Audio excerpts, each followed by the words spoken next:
Bahaya nanya ke ChatGPT. Nggak percaya, kita tes sekarang. Halo ChatGPT. Halo, apa kabar? Apa hukum batu tanah liat ketika sholat? Ketika sholat, biasanya batu tanah liat bisa digunakan sebagai tempat sujud, asalkan bersih dan tidak ada halangan yang mengganggu.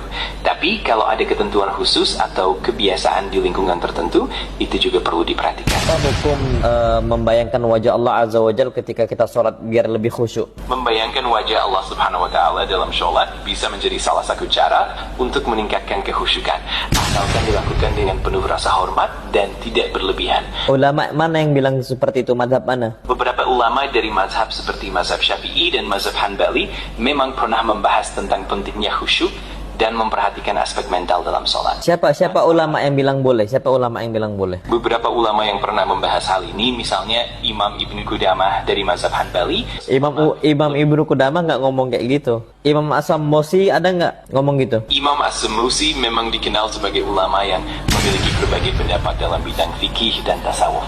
Ada beberapa karya beliau yang membahas tentang kehusyukan dan aspek mental dalam ibadah.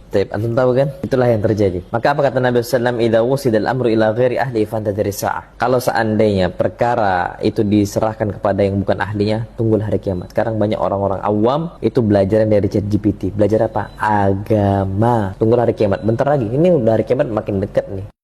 Di zaman AI ini banyak karangan-karangan hadis.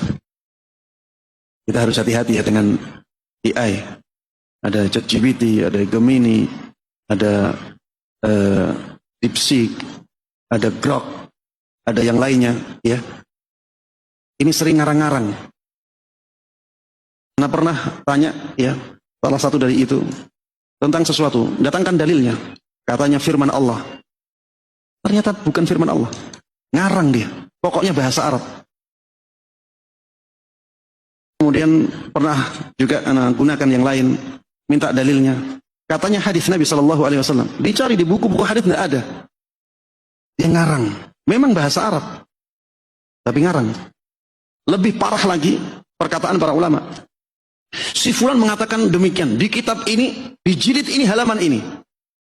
Dicari di kitabnya nggak ada. Saya kejar. Kenapa kamu mengatakan di kitab ini, jilid ini, halaman ini? Tak cari nggak ada. Oh, maksud saya adalah kesimpulan dari kata-katanya yang ada di kitab itu. Enggak, saya pingin kata-kata dari dia.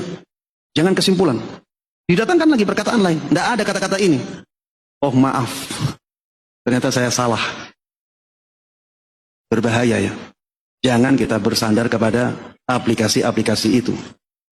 Karena kalau kita filteringnya kurang kuat, maka kita akan dijerumuskan ke dalam perkataan-perkataan dusta.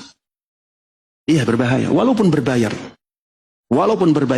masih banyak halunya. Kalau masalah perkataan-perkataan para ulama atau hadis Nabi, bahkan ayat Al-Quran.